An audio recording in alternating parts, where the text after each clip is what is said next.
Right. Now, on a completely different note, my friends, let's really talk about what's happening from an esoteric, occult point of view.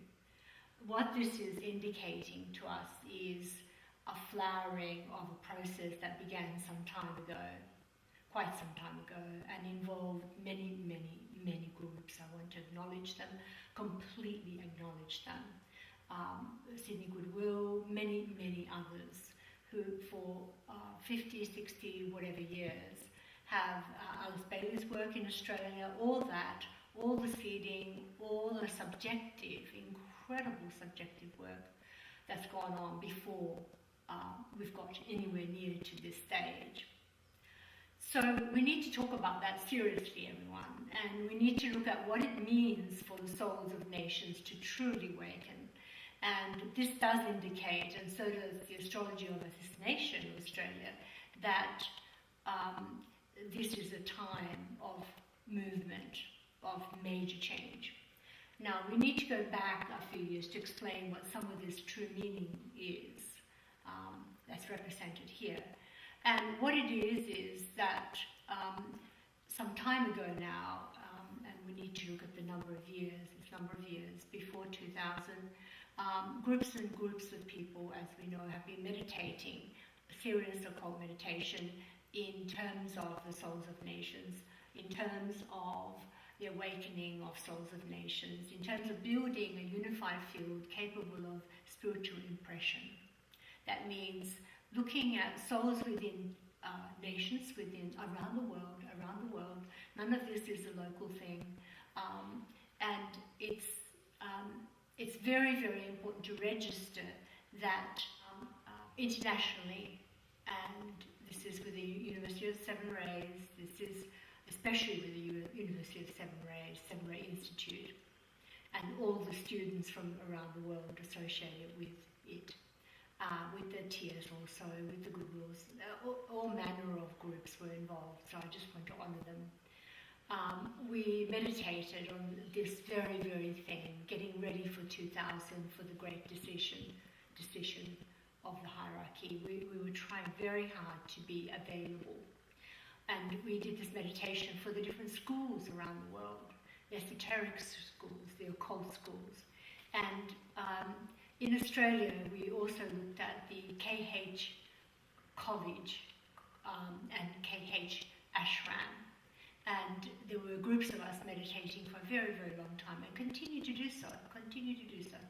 And very, very serious meditators, people who've done masters in psychology, PhD program in esoteric philosophy, so these are not beginners, these are advanced meditators, 40, 50 years of meditation, some of them.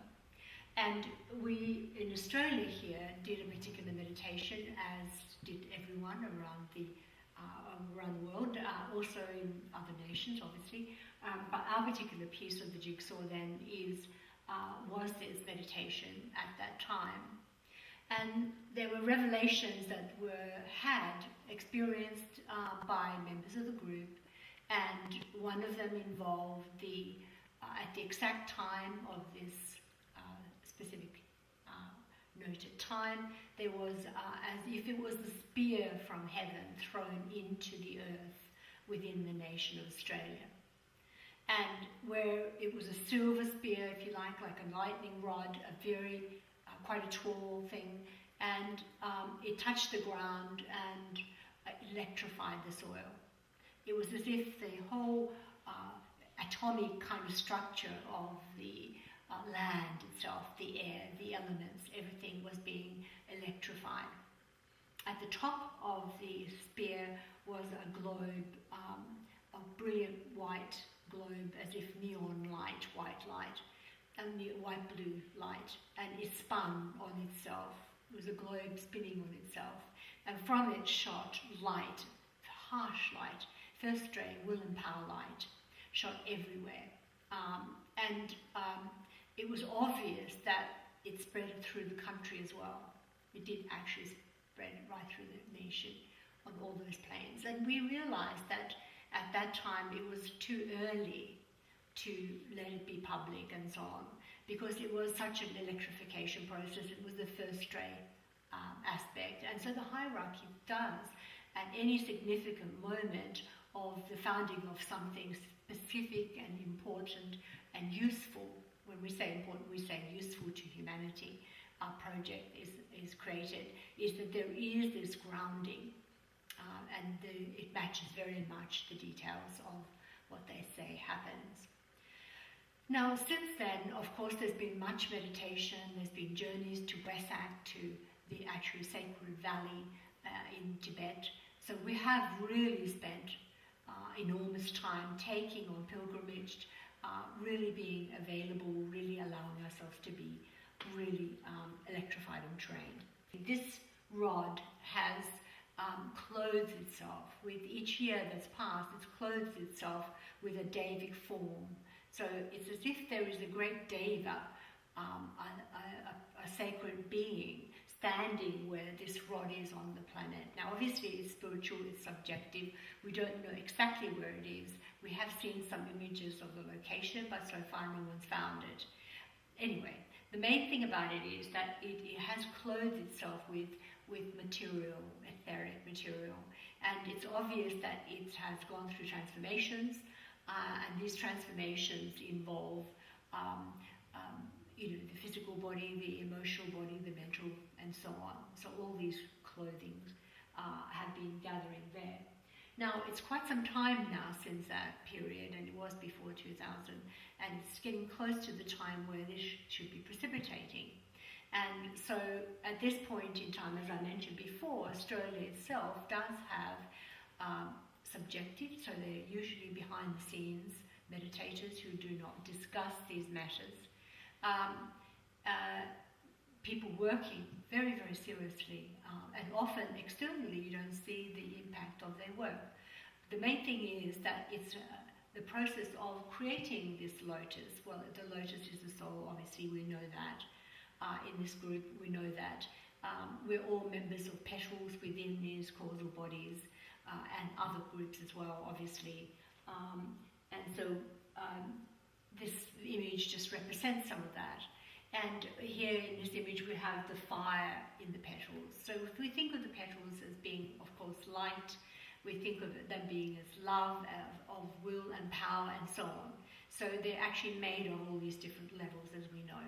Knowledge petals, love petals, sacrifice petals, will petals, synthesis petals, and the final transfer into a triadic form. So we have this process underway, obviously. And so KH then is very much associated, for us at least, and we're open to any other interpretation, obviously, involved in this process of an educational facility within the nation. Now, we're not looking to objectify or anything like that. We're simply sharing a piece of information. So it's very important that we remember that we're part of the world community of souls. And so when it comes to Australian students, or just anyone within our nation, or anywhere for that matter, that to focus in on meditative processes, and it would be a very wonderful thing to meditate on this image. And this is for, of course, Australia, for KH, for instance. We're not claiming KH as our own or anything like that. We're just suggesting that this might be a good thing, that you actually focus on this particular image and basically go deeper within the fire of, go through the light, go through the love, go into the sacrifice petals, go right into the center of the lotus, where you find the jewel, which is the master. So in your meditative process, just visualize that and just meditatively go there, remembering that you're going there in order to prepare yourself to serve more fully, in other words, to actualize your own talents and your potential in the world by giving what you're good at to the world itself in your product, whatever that is, whether it's teaching or anything else. So just remember that you are part of this soul, you're part of this center of love, and you have colleagues, you have students, you have colleagues and friends here who actually are of support to you, and you need to be of support to them.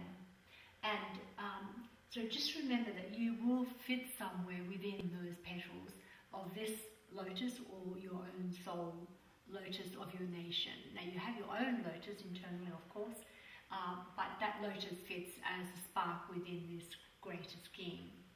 The other thing to remember is that KH has a major role to play in the future in terms of educational projects and so on, and is going to be a major leader for the world, major leader for the world. And the symbol itself for Australia, then, we could say, well, we don't actually know what's written on that banner. We've just seen the writing on it, and it's not actually painted on this one at the moment. And above it, actually, there's actually a more longer thread that goes upwards and it keeps going. And it goes all the way through the Bodhisattva line, especially some section of it, towards the world group soul. So the world group soul is involved here too. Obviously, we also then have a link, as we all do, to Australasia, as we are. So Australia links with Australasia, then we have Americas, North and South, and then we have Europe and so on. And these all form a major vortex, a geometric form. There's major geometry involved in all this work in group form. The main thing for you to remember, though, is your willingness, your capacity to love, to hold each other within the field of love, and not to be critical of each other, just to be supportive. There is such a thing as the law of love, and if we could demonstrate that unerringly, then we would empower all those that we contact in everything we do. So just remember, everything they do, they will be strengthened within that.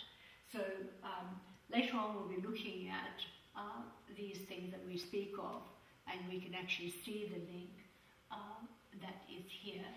It goes all the way up to this grand alignment of this incredible energy of synthesis coming into the world through the avatar synthesis, the spirit of peace, and Lord Buddha aligning with the Christ, the planetary heart, to bring incredible synthetic, loving, unifying, and one-ing energy into the world, into these networks, through the ashrams, through the heart center of the planet, humanity, hierarchy, through the New Group of World Servers, into the work that's been done everywhere. So you are being empowered, my friends, people everywhere. Just remember that you have the power to make a difference. The subjective power of esoteric groups around the world is incredibly powerful. You can invoke the souls of nations